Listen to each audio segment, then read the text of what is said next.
What would you do if someone you loved betrayed your trust in the most heinous way possible?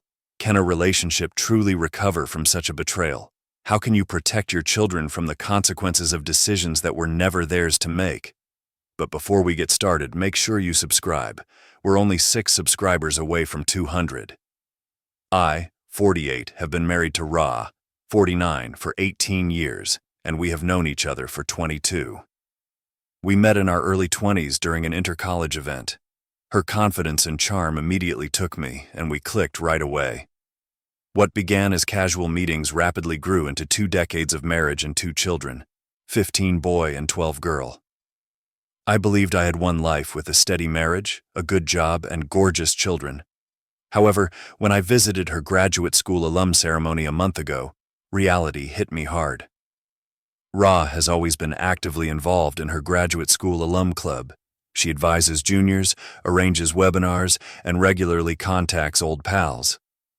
This year, her college alum club hosted a party to mark their reunion, and this time, plus ones were welcome. Ra didn't appreciate the notion, claiming it diluted the fun by spending half of the time explaining insider jokes to a friend's companion. I didn't take any hints from there. However, as the days passed and I inquired if she had applied for leave and made other trip plans, she appeared hesitant. She stated she wasn't feeling well and didn't want to drive 4 hours. It struck me as weird because she had never missed these gatherings. She had previously traveled long distances for them, even when balancing work and family obligations. I asked her what was wrong, and she stated she didn't want to leave the kids alone because they were teenagers who frequently sneaked out while none of us were there. I suggested they have an overnight at a friend's or my parents' house. I'm generally not forceful, but I'm not sure why the more she protested, the more I wanted to join in. I arranged for my parents to care for the kids over those 2 days.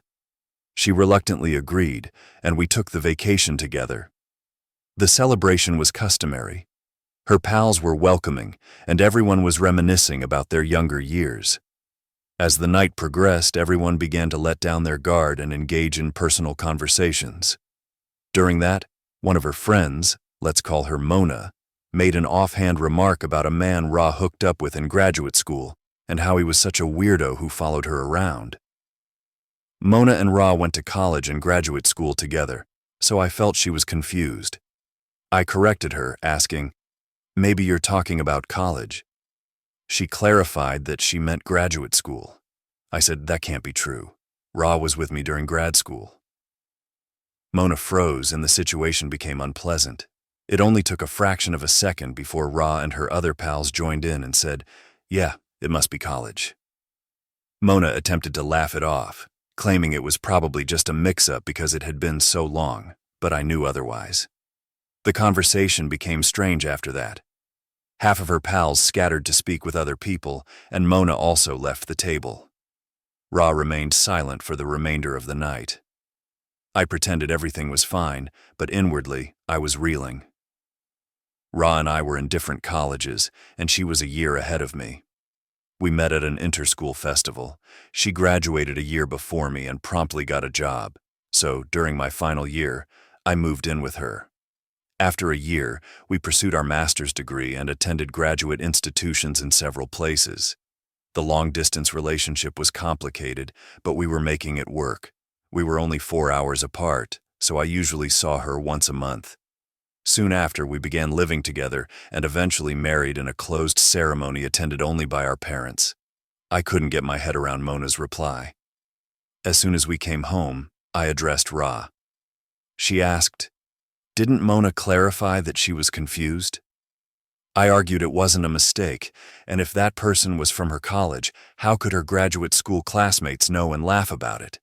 In her defense, she admitted that she notified her graduate school pals about the incident, which is why everyone knows. I didn't purchase it. I approached her and repeatedly inquired if she had any secrets from our long-distance relationship. Instead of replying directly, she asked if I had any questions. I replied, "No way. I never cheated on you." She tried to avoid the topic, but I persevered. She eventually admitted to cheating on me. She claimed it happened once during a late-night study session. I don't recall her telling me about a study session with a guy. She always gave a girl's name. I asked her if I had ever met that guy because I had attended several gatherings where she had introduced me to her friends over the previous 3 years. She replied yes, and then gave his name. My goodness, I recall meeting and shaking hands with the guy. I was trembling from anxiety. For years, I believed we had a strong marriage. We had surmounted the difficulties of long distance and established a life together. Now, it all felt like a lie. I wasn't sure how to react. She brushed it aside, stating it was only a one-off incident that happened a long time ago. She even admitted, "We were in a long-distance relationship." I questioned her. "What does that mean?" She didn't give a precise answer, but she did indicate that cheating is relatively frequent in long-distance relationships. She even tried to gaslight me, implying that I was the odd one out for being faithful back then. I asked her, how was I expected to know that it's an unspoken rule in LDRs to sleep with others when your partner isn't present? She said we weren't even engaged then and had no idea where our relationship would go, or if I was serious. I was astounded. In my senior year, she objected to me going to prom with other girls. I spent my prom night cuddling with her while watching her favorite movie. If she enforced the rules on me, she should have followed them herself. The discourse made me dizzy. I took my phone and wallet and rushed out of the house. After driving aimlessly for an hour, I crashed at a friend's house. I did not inform my buddy immediately. Instead, I said I wanted to avoid her for a bit. I attempted to process everything. The next day, I went home while she was at work to pick up toiletries and other necessities. I texted her, suggesting we tell our children I was on a business trip. She told me I was overreacting, but agreed to give me time to examine my emotions. Since then, I've been living with a buddy, but I can't stop thinking about her with that guy. A week later, I informed a friend about it. He sympathized but discouraged me from separating. I have also visited with a divorce lawyer to discuss my circumstances. When I told Ra about it, she freaked out. She claimed I was exaggerating the situation, which was inappropriate. I informed her of my decision to separate, but she still took things nonchalantly. Now she's asking for a mature talk, and has even contacted my parents about my absence, claiming it's having a negative impact on the children. When my mother contacted me, I told her my intention to separate. She persuaded me to reconsider staying with Ra for our 20-year marriage and the children's well-being. But I know I don't want to stay with her.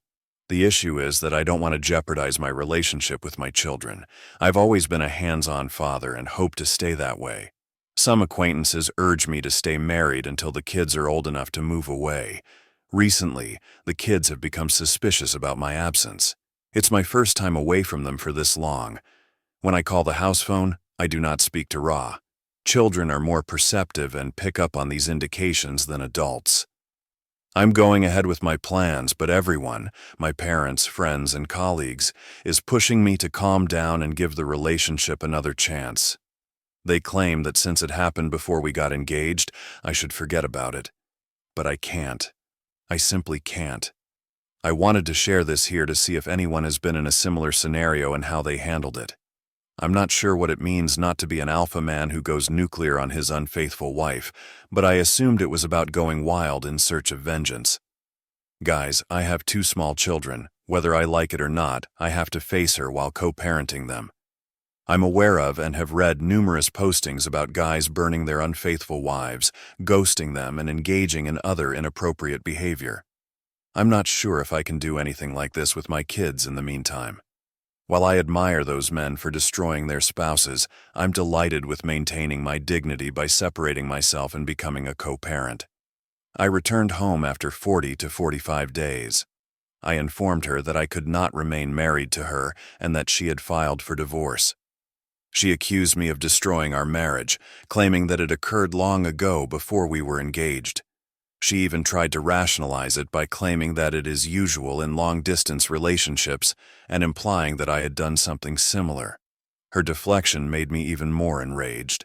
I informed her that I had never cheated on her and that I couldn't stay with someone who had betrayed me and covered it up for 20 years. She asked if she could do anything to save our marriage. I said nothing. I wanted her to terminate things politely and co-parent our children calmly. After some tears and guilt-tripping, she ultimately consented to cooperate. She suggested that if we wish to separate, we should inform the children before they learn about it from other people. Breaking the news to the kids was one of the most challenging things I've ever done. We sat them down for a family meeting and they immediately began guessing. The kids, they immediately claimed that we were getting divorced and that it had something to do with our going to the alum celebration.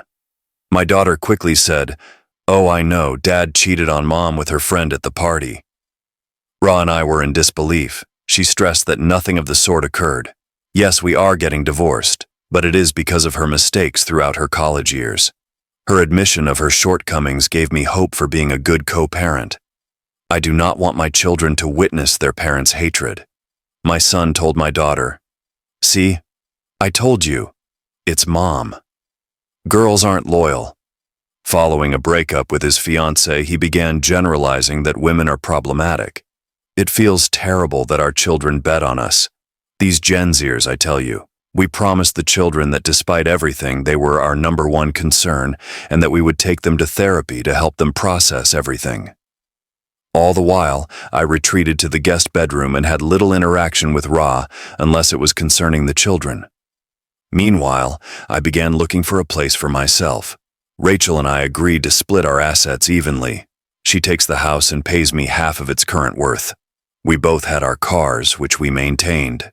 Any common asset we possessed was chosen to be sold and divided equally, or one of us would buy it and pay half the price to the other. Our children are reasonable, and they can live with whomever they want. Ra consented to everything but the house. She refused to pay the current valuation, claiming it was unreasonable given the high price of real estate today. She is willing to pay half of its original value or nothing at all. She implied that she could obtain the house as alimony. I looked at her with rage and said, "I'm being very respectful despite you being a butt, so you better cooperate. You earn an equal salary to me, if not more. You cheated, lied, covered up, and wrecked our marriage. You sabotaged our children's peace and well-being, and on top of all this, you have the nerve to ask for alimony." She took a breather afterward. "We have filed for divorce. In our state, there is a waiting period during which the couple must undergo joint therapy if their children are between the ages of 4 and 16. So we had to choose one to co-parent the children better." The next thing that happened rocked my head and shook my existence. During one of our couple's sessions, the full scope of her adultery became apparent. I wasn't sure it was just one time. She would have done it many times without regret if she could do it once, but she refused to accept it. When I brought this up, she brushed it off, stating, "What does it matter? You're divorcing me regardless. Whether it is 1 or 10, I admit that the number doesn't matter, but I was eager to learn the truth." She finally confessed there was more than one guy. In the 2 years of our long-distance relationship, she had slept with at least 10 men. It was hookups and friends with benefits, which meant she slept with the same guy several times. To save her cheating buttocks, she claimed that all the guys understood it was casual sex and that I was in a committed relationship. She said she would never cheat on me emotionally. Wow, if that qualifies for the Nobel Prize. I asked her why, and she answered it was due to loneliness. Her excuse just fueled my rage. If she felt ignored, why didn't she tell me? Why didn't she end things instead of fooling me? We lived 4 hours apart and met at least once a month, so her claim of loneliness and need was all a ruse to conceal her insatiable buttocks. I may have known it coming, but hearing it firsthand wasn't perfect. So her adultery was not a one-time lapse in judgment, but rather a deliberate betrayal. I felt as if I didn't know the guy I'd married. The worst part was that I met these guys at her college, and now I feel bad about it. I can't help but wonder whether those guys had a smug expression or a smirk on their faces when meeting me, planning to do my girl behind my back. I am so troubled by this revelation that I have enrolled in individual therapy to help me manage my emotions and figure out how to move forward. I have sped up the house hunt. I want to get out as soon as possible. The proceedings are ongoing and I hope they will end sooner so that I can return to my regular life. All of this is causing me worry. I've moved out, and RA has agreed to pay half the current valuation in installments. I accepted since I didn't want to complicate or delay the divorce more. She has paid dutifully for the last 4 months, and I trust she will continue to do so for the remaining amount. Regarding the children, we initially had a tentative agreement in which they would split their time between us, but that did not last long. They gradually realized how terrible their mother was and lost all respect for her. They overheard her flirting on the phone when we were still in the middle of our divorce and I lived in the same home. When the children confronted her, she tried to blame me for turning them against her. My children informed her that they would move out with me. She screamed out at them, even saying they'd regret abandoning her when they were older. Instead of closing the gap, her deceptive actions have pushed them further apart. During one intense dispute, my daughter confronted Mom, saying, "You are the one who has broken this family, not Dad. Don't blame him for your mistakes." My son, who is normally quiet, backed her up, stating, "We have seen the true you now. You lied to us, just as you did to Dad." My daughter even told me, "If she can lie to you for 20 years, how do we know she hasn't lied to us either?" That crushed my heart. When I was moving out, my children gave her the middle finger and moved in with me. This did not sit well with RA, who intended to seek custody. The children made it plain that she could keep them until they reached 18, after which they would never see her face or live with her again. The therapist we've been seeing encouraged RA to stop manipulating the kids and start taking responsibility for her behavior, but it appears she is incapable of doing so. She vowed to seek full custody out of spite, saying that I had poisoned the children against her. My lawyer warned me that her threats would not stand in court, especially since the children are old enough to express their preferences to a judge. Their wrath terrified me. I didn't want them to grow up to be angry or disturbed, so in addition to family therapy, I enrolled them in individual sessions to help them regulate their emotions. I didn't want children to dislike their mothers because it was terrible for their health. After a few sessions, my son began responding to her calls and has been civil. My daughter just returned to live with her since she enjoyed her prior bedroom and expansive lawn. I now live in a rented flat, which is not the best situation for the kids. However, my son did not leave. He will graduate high school in a few months and then move out to pursue his education. What startled me the most was how urgently RA wanted me to leave the house. She stated that she wanted to end the marriage and that having me around was hindering her efforts. I knew better. She wanted to eliminate me so she could fly freely. She immediately started dating after I and the kids left. It made me wonder if she was even faithful during our marriage. Some wondered if I had the paternity test for my children. Let me clarify. I didn't and don't intend to unless the kids want to. My kids are mine. This is something I don't want to ruin. Call me whatever you want, but this is my choice. I hadn't seen anyone before, but a week ago a coworker from another department asked me out. I told her I was recently divorced, and she said, "Even the newly divorced can have a cup of coffee." That jumped out to me. Not in the sense that I fell in love or anything.